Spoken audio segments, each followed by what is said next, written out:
Bonjour et bienvenue dans une nouvelle vidéo sur la cybersécurité sur Over the Wire. Donc aujourd'hui, on va résoudre le level Behemoth level 5 pour accéder au level 6. Alors la première chose, on se connecte grâce au mot de passe précédent trouvé sur Behemoth 5. Une fois qu'on est dessus là, on va où il y a Behemoth. On regarde les fichiers, donc là on voit qu'on a un fichier qui s'appelle Behemoth 5. On va l'exécuter et on va voir ce qu'il fait. Donc on l'exécute. Et là, on voit qu'il n'y a rien du tout. Donc, on voit vraiment pas ce qui se passe. Donc, on va tracer le programme pour voir un peu plus clair ce qui se passe. Donc, on fait trace. Je ragrandis. On regarde dessus. Et on voit des choses bizarres. On voit qu'il essaye d'ouvrir des fichiers, mais il n'a pas les autorisations. Donc, on ne sait pas trop ce qu'il a besoin. Donc, nous, qu'est-ce qu'on va faire? On va regarder comment fonctionne le programme. Donc là, pour une fois, je ne vais pas utiliser GDB PETA, mais je vais utiliser Radar. Ça sera un peu plus explicite pour cet exercice. Donc pour utiliser Radar en mode debug, on fait R2, on met le nom du fichier, Behemoth 5. On va l'analyser en faisant triple A. On va sélectionner la fonction principale main et on va le désassembler en faisant la commande PDF. Et là, on va voir ce qui se passe.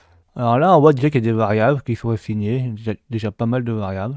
On va un peu plus bas. Ce qui m'intéresser, ça va ce qui est à droite là. Donc on voit déjà qu'il met dans certaines variables là sur la pile, là il met à l'adresse 804 A00A un nom de fichier, donc etc behemoth pass behemoth 6A. Comme c'est bizarre, on a une chaîne qui contient le fichier où se trouve le mot de passe pour behemoth 6. Il appelle quelque chose pour l'ouvrir. Là, il doit avoir des choses qui vérifient s'il n'y a pas des problèmes pendant l'ouverture. Ici, on voit qu'il cherche des informations, donc il essaye de lire. On voit des fonctions qui permettent de chercher des informations dans le fichier, de revenir en arrière, etc. D'allouer de la mémoire avec malloc, de récupérer une chaîne de caractères, avec stringlen, récupérer la taille d'une chaîne de caractères, de fermer un fichier. Et là, ce qui est bizarre, c'est qu'on voit qu'aussi on a localhost. Donc, ça voudrait sûrement dire qu'il y a quelque chose qui écoute ou quelque chose qui se passe sur le réseau sur notre localhost. Donc là, on a la même chose. On a quelque chose qui détecte, quelque chose qui se passe. Et si ça se passe pas bien, là, on voit qu'il appelle la fonction excite et qu'il quitte le programme. Ici, là, on a quelque chose de très important. Il ouvre un socket réseau. Donc, c'est-à-dire qu'il va initialiser le socket réseau.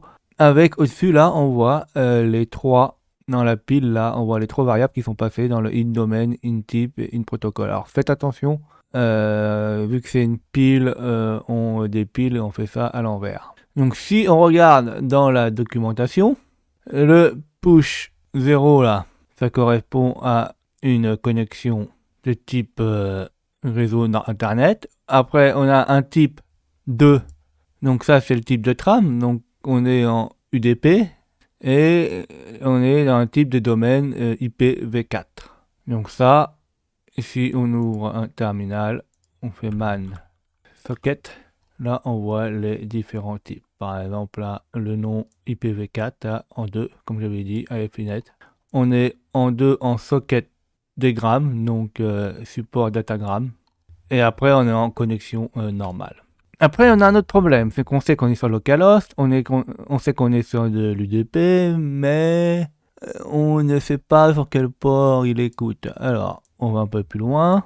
Donc, si ça se passe bien, ça va là. Là, il rappelle un autre socket. Donc là, c'est sûrement quand il y a une erreur et il va quitter le programme si la condition ne se fait pas. Donc, si la condition est bonne là et n'est pas ceci, il va là-dessus, là, mauve, une variable là, ici, et ce qui est bizarre, c'est qu'il va convertir une chaîne de caractères en entier. C'est ce que fait Atoy. Donc il va convertir par exemple la chaîne de caractères 1337 en nombre 1337 en entier. Et il va la mettre dans push, et il va appeler Ashton, qui est en fait le numéro de port. Donc on sait que maintenant le numéro de port c'est 1337.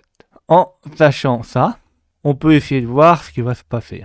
Donc on va regarder en bas s'il n'y a pas des choses intéressantes. Normalement, il devrait nous ouvrir le fichier. Donc on quitte en faisant exit. On va diviser l'écran en deux avec Tmux. Donc là, il y a Behemoth 5 et on a dit qu'il attendait une connexion. Donc sur le localhost en UDP. Donc comment on fait? On regarde la documentation de ManNC, on regarde c'est quoi UDP. Donc UDP c'est U. En mode listening c'est L. Et on peut mettre V comme verbose ou P comme port. Donc on va faire NC, donc U comme UDP, L comme listening, P. Et on avait dit que c'était 1337. On va voir si ça fonctionne. Donc là, ça a l'air d'écouter. Et on va écouter grâce à Behemoth 5.